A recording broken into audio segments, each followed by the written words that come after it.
Hey guys, welcome back to the Sniper and Chronicles. Today we're coming back at you with another Ratchet video. Okay, this time it's a Husky, and this is a Husky 22201.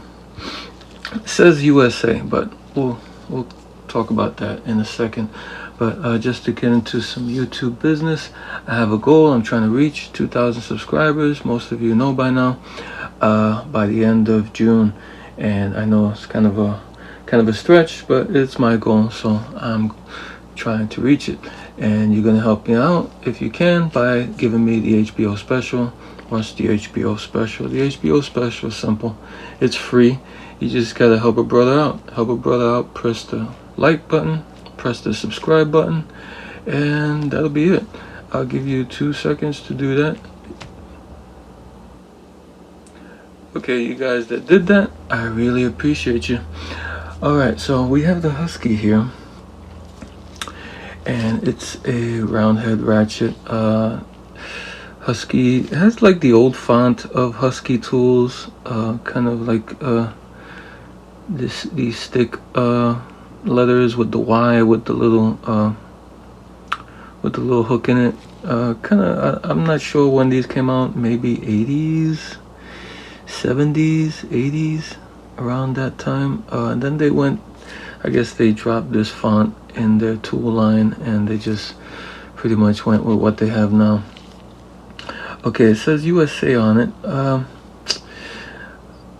don't know, I kind of take that with a grain of salt, because I've seen these almost exact same Ratchets that are Taiwanese made. So I think Stanley was the one that made these Ratchets, I'm pretty sure. And just to bring in a couple of more players, let me zoom out a little bit. Let's bring in a couple of other players. Here's a Stanley up here, and you can see the switches are pretty much exact. Here's I think a newer Husky 22201. This one doesn't say USA on it, but pretty much they're the same Ratchets. You can see the switches are almost identical, or pretty much identical. So this, I would say definitely these Huskies were made by Stanley, but Stanley was playing kind of loose, fast and loose with the USA designation, maybe like, I don't know, 30, 40 years ago. Not sure. I think they got in trouble for it. I'm not sure. I think there was some government problems they had for marking stuff USA that wasn't USA. But maybe these had certain percentages of parts that were USA, and that's how they got the USA. They thought it was okay to put USA on them. Not sure. They could be all USA, or somewhat USA and some foreign parts, or all foreign, who knows. And like I said, Stanley just brands them the way they wanted to.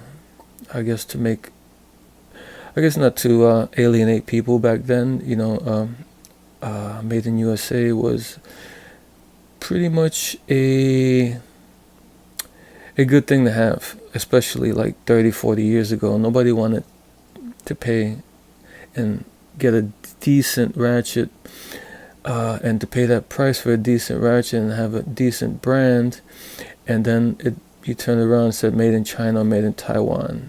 Now it's different. Taiwan, we know, has caught up a lot, and they do make pretty good quality Ratchets and stuff, and tools in general.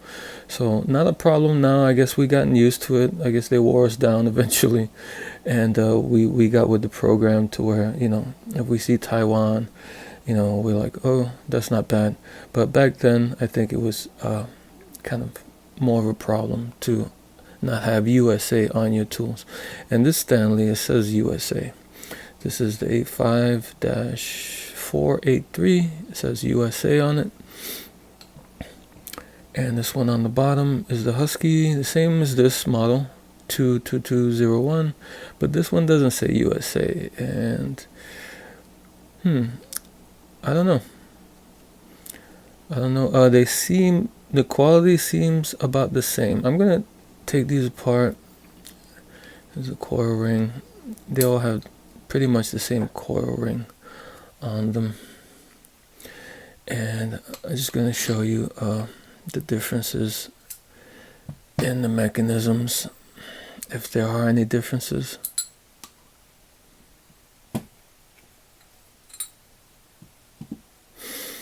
Okay, so here's the Husky USA, and here is the Husky, probably not USA, more like they didn't put anything on it, so I'm figuring that this one was legit Taiwan or something like that.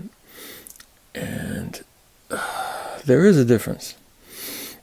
There is a difference here. If you look at the mechanisms, this one is a bit different. There's kind of grooves on two grooves here, one here, and this is the large groove for the coil ring.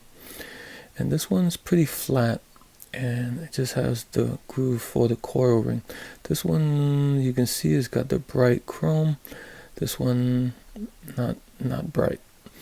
And the big difference here is the pawls. You see the pawl on the non-USA Husky is a bit smaller than the one that's marked USA. See how big that pawl is.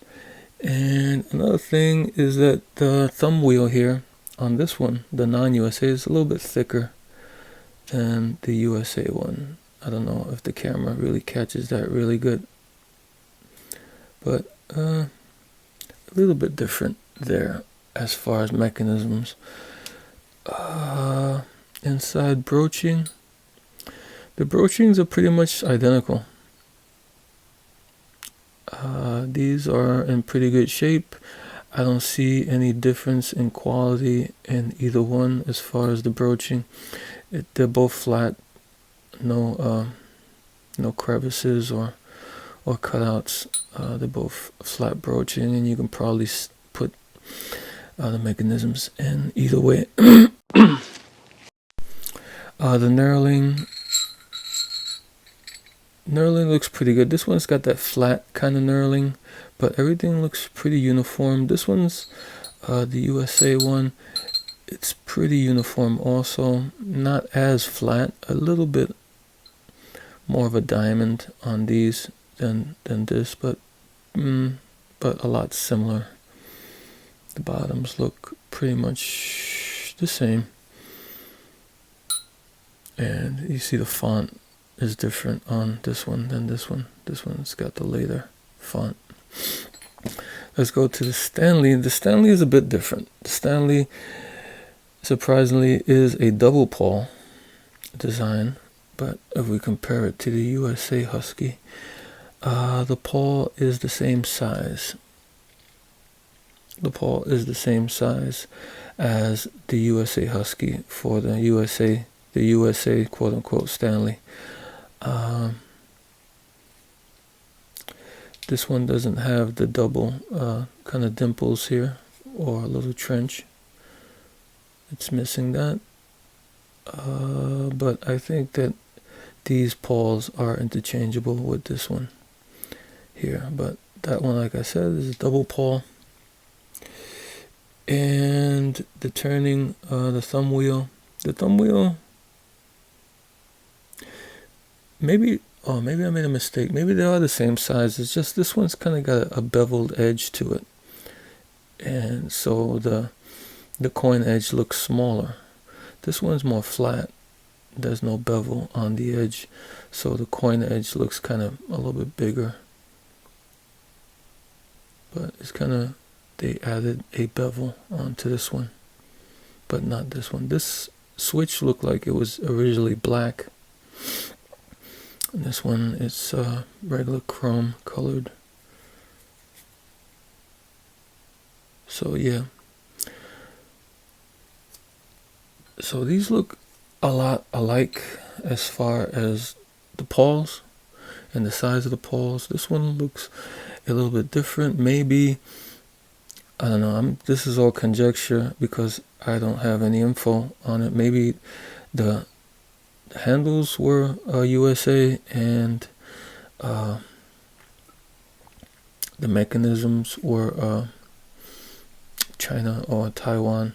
This one, or maybe the mechanism on these were USA and the handles were Taiwan, because this one is different than those, this mechanism, and they didn't put USA on it, so it must be all Taiwan.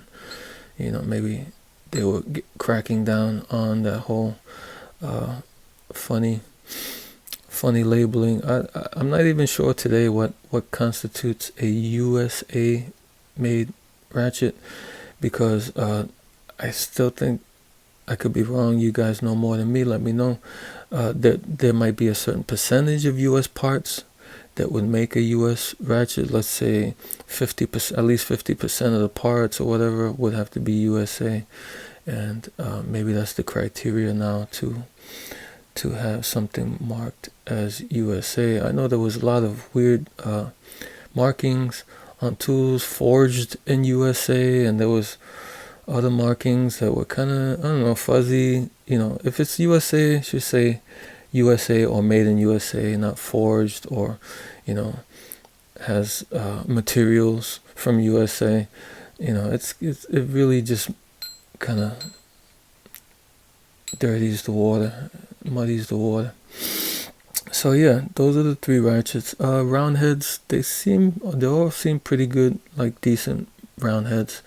The quality seems okay. This one's a little bit, I kind of like this one. It's a little bit better, if you can say that, because it has the double pawl, and it seems like